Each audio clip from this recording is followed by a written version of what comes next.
ఓం శ్రీ గణేశాయ నమః. శ్రీ జ్ఞానసరస్వత్యై నమః. శ్రీ గురుభ్యో నమః. శ్రీ మహాగాయత్రీ మాత్రే నమః.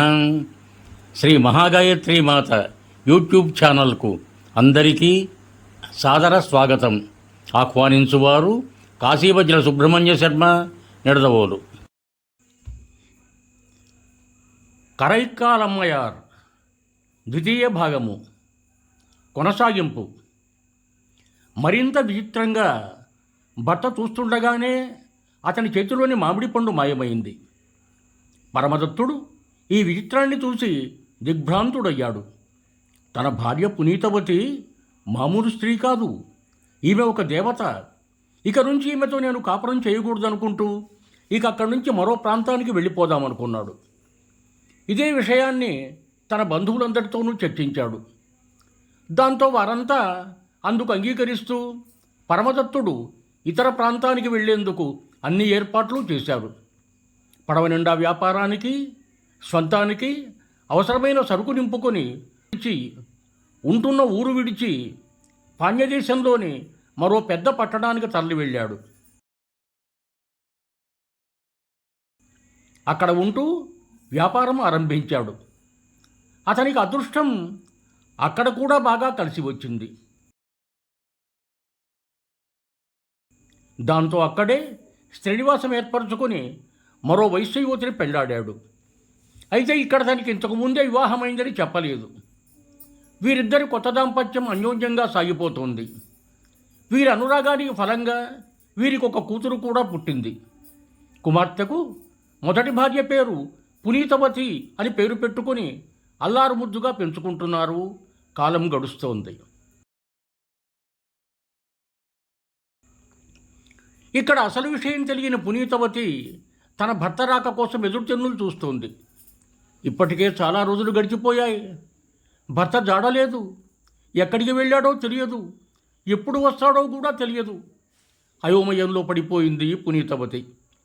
ఈలోగా పునీతవతి బంధువులు కొందరు పరమదత్తుడు మరో పట్టణంలో ఉండటం చూచి పునీతవతికి విషయం తెలియపరిచారు. అంతేకాదు, వెంటనే ఆమెను పల్లకీలో ఎక్కించుకొని పరమదత్తుడు ఉంటున్న పట్టణానికి, అతను ఉంటున్న ఇంటికి కూడా తీసుకువెళ్ళారు. భార్య పునీతవతిని చూడగానే పరమదత్తుడు ప్రస్తుతం చేసుకున్న భార్యతోనూ ఆమె ద్వారా తనకు కలిగిన కుమార్తెతోనూ పునీతవతి పాదాలపై పడి నమస్కరించాడు. ఆశ్చర్యపోయింది పునీతవతి. భర్త భార్యకు నమస్కరించడం తప్పని అక్కడున్న పెద్దలంతా ఆ పనిని ఆపేందుకు యత్నించారు. అసలు నువ్వు ఇంత మా అందమైన భార్యను ఉన్న ఊరును విడిచి ఇక్కడికి రావటానికి కారణమేమిటని వారంతా పరమదత్తుడిని నిలదీశారు. దాంతో పరమదత్తుడు, అయ్యలారా, మీరు అనుకుంటున్నట్టు ఈమె మానవ స్త్రీ కాదు. కళ్ళారా చూశాను. దేవతలతో ఎవరైనా కాపురం చేస్తారా? అది అసాధ్యం. ఆమె స్త్రీమూర్తి కాదు, ఆమె దేవతాస్వరూపం. ఆమె మహిమల్ని నేను చూశాను.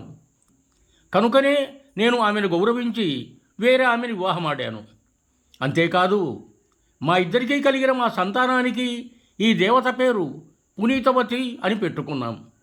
ఇప్పుడు చెప్పండి అని వారికి జరిగిందంతా వివరించాడు. పరమదత్తుడు చెప్పిందంతా విన్న ఊరివారు ఏమీ చెప్పలేకపోయారు. భర్త చేష్టలకు ఆశ్చర్యపోయిన పునీతవతి, భర్తకు అవసరం లేని నా ఈ సౌందర్యం ఎందుకు? కాబట్టి పరమశివ, నా అందాన్ని నీవే తీసుకొని, నా అందాన్ని నీవే పరిగ్రహించి కేవలం ప్రేత శరీరాన్ని అనుగ్రహించు అని ప్రార్థించింది. భక్తురాలి ప్రార్థనను ఆలకించాడు అభవుడు. వెంటనే ప్రేత శరీరంతో నిలిచింది పునీతవతి. దేవతలంతా ఆకాశం నుంచి పుష్పవృష్టి కురిపించారు. దేవదుందుభులు మారుమాగిపోయాయి. సకల దేవతలు, మునులు, శివగణాలు తదితరులు ఆమె పాతివ్రత్యాన్ని వెన్నోళ్ల శ్లాఘించారు. ఎప్పుడైతే పునీతవతి ప్రేతరూపంగా మారిందో అప్పుడు ఆమెకు జ్ఞానోదయమైంది. వెంటనే ఆమె ఆ రూపంలోనే భూతాధిపతి అయిన పరమేశ్వరుణ్ణి కీర్తనతో ఈశ్వర చరణారవిందాలను కీర్తించింది. అలాగే అంతాది అనే గీతమాలిక అల్లి శివుని గళసీమకు అలంకరించింది. అయితే ఈమె రూపాన్ని చూచి అక్కడికి వచ్చిన బంధుజనం ముందు భయపడి, అనంతరం ఆమె నిజంగా దేవతామూర్తి అని నిశ్చయించుకొని అక్కడి నుంచి వెళ్ళిపోయారు. వారి అమాయకత్వాన్ని చూచి నవ్వుకుంది పునీతవతి. నా భర్తకక్కరకు రాని నేనిక్కడుండి ప్రయోజనమేమిటి అనుకుంటూ ఈశ్వర సన్నిధికి వెళ్ళాలని నిర్ణయించుకొని ఆ రూపంతోనే కైలాసానికి బయలుదేరింది. ఇక కైలాసం సమీపించబోతోంది. కైలాస శిఖరంపై నేను కాళ్లతో నడవకూడదని భావించి శిరస్సుతో శివసన్నిధికి చేరుకుంది. శిరస్సుతో నడుస్తూ వస్తున్న ప్రేతరూపాన్ని చూచి పార్వతీదేవి ఆశ్చర్యపోతూ, నాథ, ఈమె చర్య విస్మయాన్ని కలిగిస్తోంది. అసలు ఈమె ఎవరు? ఇలా ఎందుకు ఇక్కడికి వస్తోంది? వివరించి చెప్పండి అని మనోహరుణ్ణి అభ్యర్థించింది. అందుకు మహేశ్వరుడు చిరునవ్వు చిందిస్తూ, దేవి, ఈమె మనల్ని ప్రతిరోజు సన్నుతించే శీలవతి. కావాలనే ఈమె ఈ రూపాన్ని కోరుకుంది అంటూ ఈమె గురించి మొత్తం తెలియజేశాడు అభవుడు. ఇంతలో పునీతవతి ఆది దంపతులను కన్నులారా వీక్షిస్తూ తన్మయమైపోతూ, నాకు తల్లి తండ్రి మీరే, మీ చరణారవిందాలనే నమ్ముకున్నాను. ఇక నాకు ఈ జీవితం వద్దు. జనన మరణాలతో పని లేకుండా నన్ను అనుగ్రహించండి. ఒకవేళ జన్మంటూ పుట్టాల్సి వస్తే అప్పుడు మీ చరణారవిందాలను కొలుచుకుంటూ ఉండే జన్మనే ప్రసాదించండి. మీపై శాశ్వతమైన, గాఢమైన, అనితర సాధ్యమైన భక్తి ఉండేలా వరాన్ని అనుగ్రహించండి. మిమ్మల్ని, మీ దివ్య పాదారవిందాలను ఏ క్షణము మరువకుండా ఉండేలా దయచూడండి. అలాగే మీరు నాట్యం చేసే సమయంలో మీ పాదాల చెంత ఉండి మిమ్మల్ని కీర్తించేలా నన్ను దయచూడండి అని పరమశివుని పదసీమపై పడి వేడుకుంది.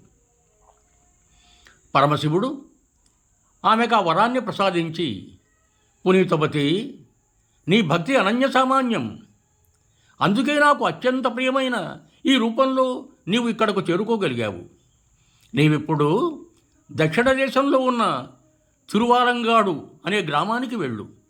అక్కడే ఉంటూ నా నృత్యాన్ని తిలకించమని ఆదేశించాడు. శివుని ఆదేశం మేరకు పునీతవతి కారైకాల్ వదిలి తక్షణమే దక్షిణ దేశంలో ఉన్న తిరువాలంగాడుకు వెళ్ళి అక్కడ ఉన్న శివాలయంలో ఆ దైవాన్ని కీర్తిస్తూ అక్కడే ఉండిపోయింది. సంపూర్ణం. ఇవం భూయాత్. సర్వే జనా సుఖినో భవంతు. ధన్యవాదములు.